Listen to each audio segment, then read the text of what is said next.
Hello mga kasenyor, today naandito tayo ngayon sa Cresta de Gallo dito sa may San Fernando, Sibuyan Island. So I'm going to show you how to get here, magkano gagastusin nyo, ano mga pwedeng makita, ano mga pwedeng gawin, at kung pwede mong mag-overnight camping dito sa napakagandang malaparaisong beach na ito, ng isla na ito ng Cresta de Gallo. Kaya tara na, samahan nyo ako as we explore Cresta de Gallo dito sa San Fernando, Sibuyan Island, Romblon. Let's go!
Nandito na Cresta de Gallo ang sakayan, Ascarga Port. To Cresta de Gallo, entrance fee is 70 pesos, and then ito yung mga rates.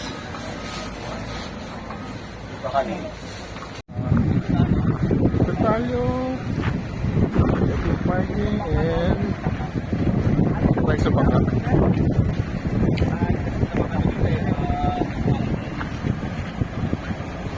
Saan tayo sasakay? Saan ba sakayan? Okay na. So, dito na tayo, lumipat tayo dahil medyo mahangin sa kabilang side. So, sampan na tayo.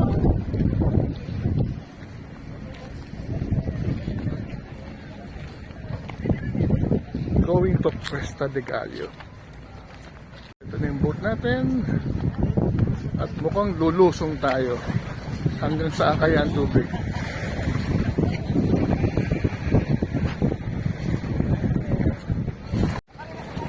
Okay.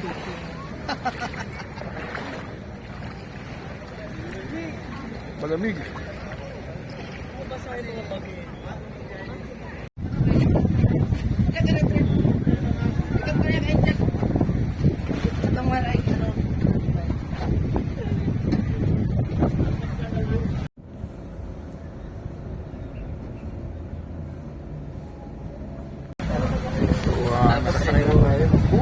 Isang pamilya naman sa bar, no? Woman, ganyan. Gaja! Aura! Meron kami naman na, meron ako sa bahay. Alam mo yung raging na nila. Raging na, biging na nila. Tapos, parang may padre na sumama sa amin.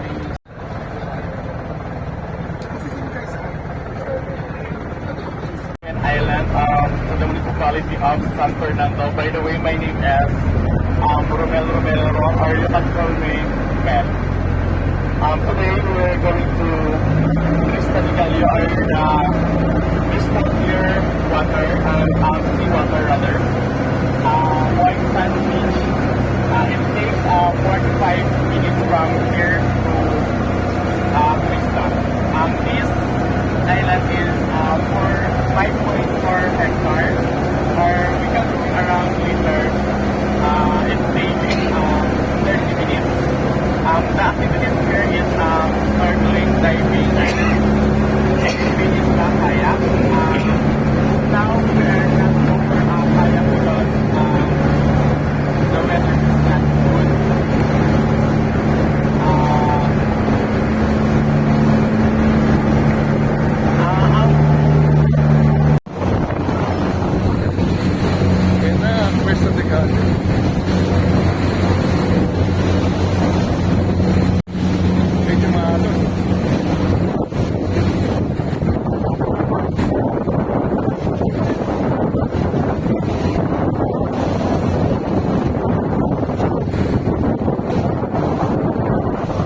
laki ng mga buhangin yan, no?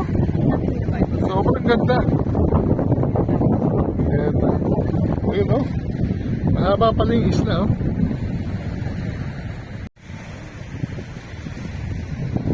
So, finally, narating natin ang napakagandang Cresta de Gallo. Tingnan naman ang white sand na to, oh. At mukhang sarili-sarili natin ang isla. Napakahaba pa lang sandbar. Pero itong lugar na tinutungtungan natin, pagdating mamaya hapon, mawawala ito.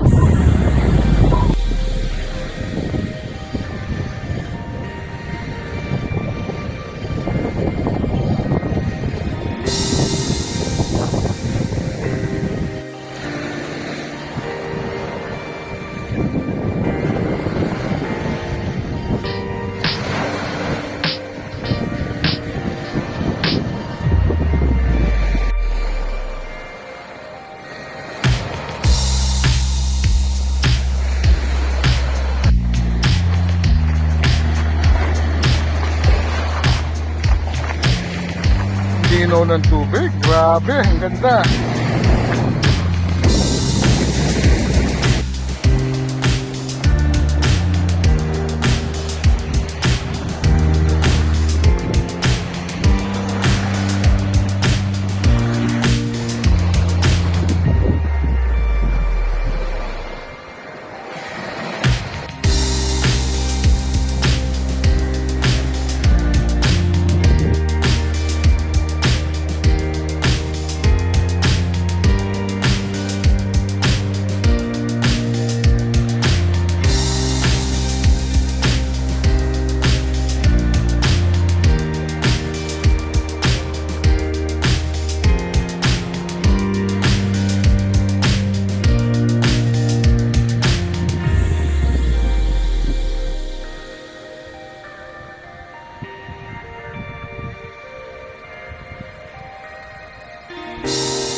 Plant species dito nyo lang matatagpuan sa Sibuyan Island. Look at this old tree na nandito sa tabing dagat ng Cresta de Gallo.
Hello folks, tingin naman yung tinatayo natin tubig kung gaano kaganda, kung gaano kalinaw. Yan o, meron palang ganitong magandang lugar dito sa Pilipinas. Nandito tayo sa Cresta de Gallo. Ibig sabihin is yung palong na manok, meaning Cresta. At doon sa dulo, nandiyan yung sandbar. Ayun o. Mamayang hapon, mawawala yan at makikita na lang yung isa na sa likod natin. In the meantime, enjoy natin itong napakagandang view na ito na unbelievable sa sobrang ganda sa sobrang linaw ng tubig. At tingnan niyo yung kulay ng sun, puting-puti. Ang sarap magtampisaw dito. Mamaya maliligo tayo. I'm very happy na finally narating na natin ang Cresta de Gallo na nakikita lang natin pag lumasakay tayo ng barko papuntang Cebu City. Yan na, andito na tayo. Love the Philippines! Love Romblon, love Sibuyan Island, tsaka love Cresta de Gallo.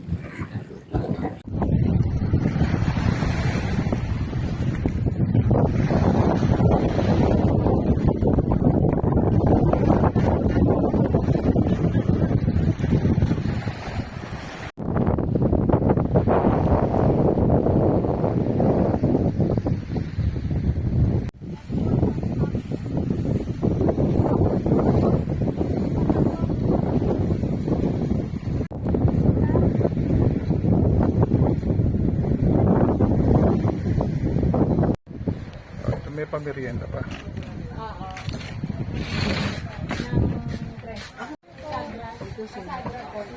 Cheers to Cresta de Gallo. May pabuko pa oh. Yan. Inumin natin yan. This time. Sarap. Fresh buko juice. Sa Cresta de Gallo. It's a beautiful morning dito sa Cresta de Gallo and we are enjoying a beautiful day, very sunny, white sand beach. And then tingnan niyo naman kung gaano kaganda yung tubig. Napakalinaw, almost blue na yung tubig at nasa likod natin yung sandbar. At siyempre, meron tayong buko juice pa na nilagyan natin ng bulaklak. Ito yung mga klase ng adventure na gusto natin, mga lugar na hindi kalimitang pinupuntahan, and we're very happy to finally set our foot here sa Cresta de Gallo. Nasa likod natin yung sandbar at it's about 5 hectares na pwedeng ikutin at pwede rin ito mag-overnight, sabi ng ating guide. 100 pesos lang yung bayad pag-overnight, just bring your own tent. And then yung big boats, you can rent for 7,000 pesos. Actually, around 15 to 20 people. Imagine that. You could already have your own paradise at a very affordable rates. Nandito nyo lang siya matatagpuan sa may San Fernando, Sibuyan Island. So, Sibuyan Island seems to have so many hidden gems na pwede nyo explore. Nandiyan ang Mount Giting-Giting at napakaraming waterfalls. Sabi lang more than 100 waterfalls. Maraming malilinom na river at siyempre itong malaparaisong isla ng Cresta de Gallo. Tara, inom tayo ng buko juice again at enjoy natin ang napakagandang araw dito sa Cresta de Gallo.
Hello mga kasenyor, katatapos lang natin mag-lunch dito sa Cuesta de Gallo.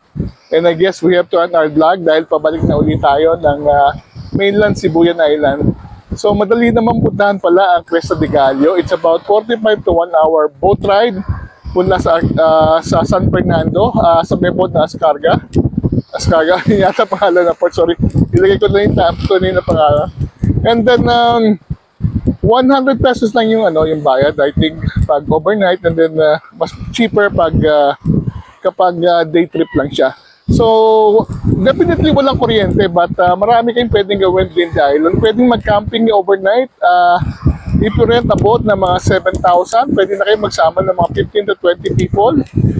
Just be responsible pag kayo magka-camping. May mga designated camping area, and make sure na bring all your provisions. Magdala kayo ng tent, magdala kayo ng mga lutuan. Siyempre magdala kayo ng tubig dahil medyo mahirap ang tubig dito sa island. Cuesta de Gallo is part of Sibuyan Island. Napakaganda talaga ng Sibuyan Island dahil maraming pwedeng ikutin. At itong pinatatayo natin actually is part of the galleon route noong panahon ng Kastila. So I'm sure yung mga dumadaang Kastila ng panahon na yun, nabibigani sa ganda ng Cuesta de Gallo. Ang ibig sabihin ng Cuesta de Gallo is palong ng manok. So, dahil sa shape na para siya palong. So, nakita nyo naman, maraming pwedeng puntahan. Nasa likod natin yung sandbar na medyo lumiliit na ngayon. Yan, medyo lumiliit na siya pagdating ng hapon.